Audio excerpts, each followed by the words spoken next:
Olá a todos, bem-vindos de volta ao nosso canal. Hoje vamos mergulhar num tema que mexe com a cabeça de muita gente. A fé cristã é racional. Muitas pessoas pensam que acreditar em Deus é um salto no escuro, uma decisão puramente emocional e contrária à razão. Mas e se eu te dissesse que existem argumentos intelectuais sólidos que tornam a fé não apenas possível, mas plausível? É exatamente essa a proposta do teólogo Tim Keller.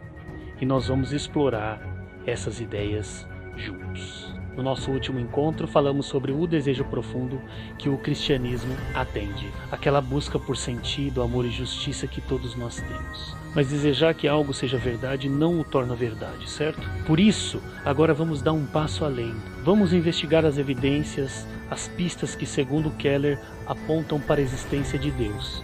A primeira grande pista é algo que a ciência moderna nos mostra de forma espetacular: o ajuste fino do universo. Já parou para pensar nisso? As leis fundamentais da física, como a força da gravidade ou a carga do elétron, são calibradas com uma precisão absurda. Se qualquer uma dessas constantes fosse minimamente diferente, por uma fração de 1%, o universo como o conhecemos, com estrelas, planetas e vida, simplesmente não existiria.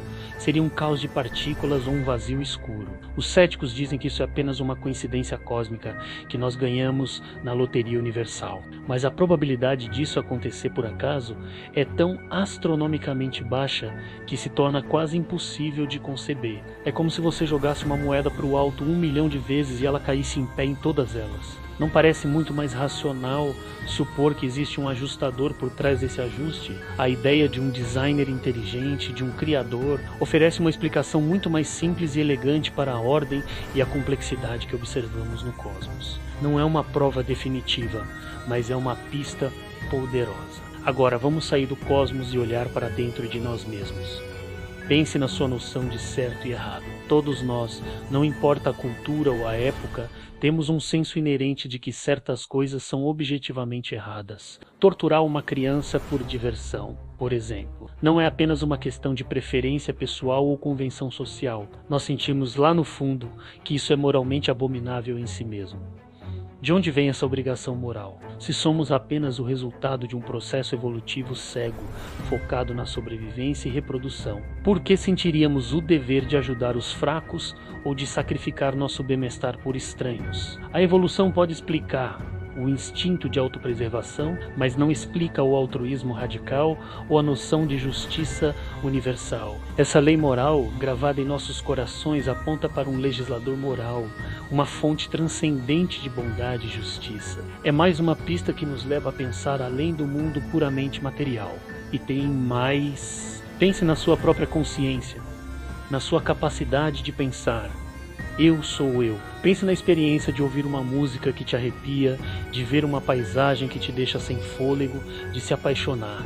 De onde vem essa percepção da beleza? O naturalismo puro tem dificuldade em explicar essas coisas. Ele pode descrever as reações químicas no cérebro, mas não consegue capturar a essência da experiência em si. A beleza, a consciência, o amor. Parecem ser ecos de algo maior, sinais que apontam para um Criador que não é apenas poderoso e inteligente, mas também pessoal e belo. Juntando essas pistas, o ajuste fino do universo, a lei moral dentro de nós, a consciência e a percepção da beleza menos a crença em Deus, começa a parecer não um ato de irracionalidade, mas uma conclusão razoável a partir das evidências que nos cercam e que estão dentro de nós. Ok, mas mesmo que essas pistas apontem para um Criador, por que o Deus do cristianismo? Por que Jesus? É aqui que a investigação fica ainda mais fascinante. Keller nos convida a olhar seriamente para a figura histórica de Jesus de Nazaré. Muitas pessoas hoje em dia se sentem confortáveis em dizer que Jesus foi um grande mestre moral, um sábio, um exemplo de vida. O problema é que o próprio Jesus não nos dá essa opção. Se você lê os relatos dos evangelhos, vai perceber que ele fez afirmações sobre si mesmo que nenhum outro líder religioso jamais ousou fazer. Ele dizia perdoar pecados menos algo que, na mentalidade judaica, só Deus poderia fazer. Ele dizia: eu e o Pai somos um. Ele aceitava adoração, ele se colocava no lugar de Deus. Diante disso, só temos 3 possibilidades. Como argumentou C.S. Lewis, Ou Jesus era um mentiroso, que sabia que não era Deus, mas enganou a todos, morrendo por uma farsa. Ou ele era um lunático, um louco, que honestamente acreditava ser Deus. Ou ele era quem dizia ser o Filho de Deus. A opção de que ele era um mentiroso não se sustenta. Por que alguém viveria uma vida de sacrifício, pregando o amor e a verdade, para depois morrer da forma mais brutal por uma mentira que ele mesmo inventou? Não faz sentido. E a opção de que ele era um louco também entra em conflito com todo o resto que sabemos sobre ele. Seus ensinamentos são marcados por uma sabedoria profunda, um equilíbrio psicológico e uma compaixão impressionantes. Loucos megalomaníacos não costumam ser lembrados por sua sabedoria e amor. Assim, somos deixados com a terceira e mais chocante possibilidade, que Jesus estava falando a verdade. Essa é uma afirmação extraordinária, e afirmações extraordinárias exigem evidências extraordinárias. E é aí que entra o evento central da fé cristã, a ressurreição. O cristianismo não se baseia em uma filosofia abstrata, mas em um evento histórico. A alegação é que Jesus foi crucificado, morreu, foi sepultado e 3 dias depois ressuscitou dos mortos. Se isso aconteceu, então suas afirmações sobre ser Deus são validadas da forma mais dramática possível. Se não aconteceu, então, como disse o apóstolo Paulo, a fé cristã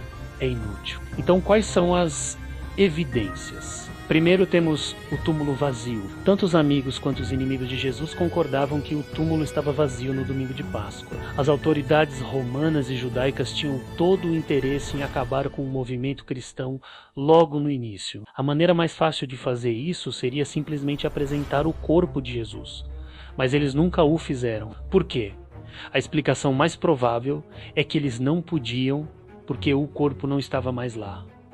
Segundo, temos as aparições pós-ressurreição. Não foi uma ou duas pessoas que afirmaram ter visto Jesus vivo.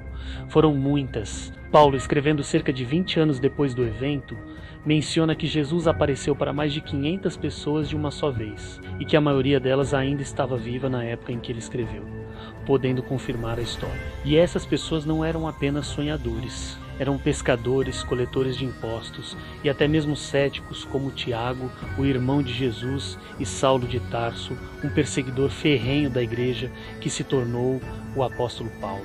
O que poderia transformar um grupo de discípulos medrosos e desmoralizados que se esconderam após a crucificação em pregadores corajosos dispostos a morrer por sua fé? O que poderia transformar um inimigo declarado como Saulo no maior missionário do cristianismo?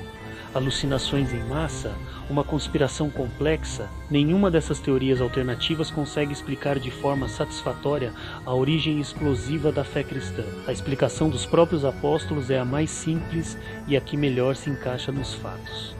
Eles viram Jesus ressuscitado. Portanto, a fé cristã não é um salto no escuro, é um passo em direção à luz, baseado em pistas cósmicas, morais e existenciais que apontam para Deus, e fundamentado em evidências históricas robustas sobre a vida, a morte e ressurreição de Jesus Cristo. Não se trata de abandonar a razão, mas de seguir a razão até onde ela nos leva, e então dar um passo de confiança baseado em um testemunho confiável. É uma fé que engaja a mente e o coração, que oferece respostas tanto para as nossas perguntas intelectuais quanto para os nossos anseios mais profundos. Espero que essa jornada pelas ideias de Keller tenha te mostrado que é possível sim ser uma pessoa pensante e ao mesmo tempo ter uma fé vibrante. Obrigado por me acompanhar nessa reflexão profunda. Se você gostou desse conteúdo e quer continuar explorando as grandes questões da vida, não se esqueça de se inscrever no canal e ativar as notificações. Deixe seu comentário abaixo. Eu adoraria saber o que você pensa sobre tudo isso. Até a próxima.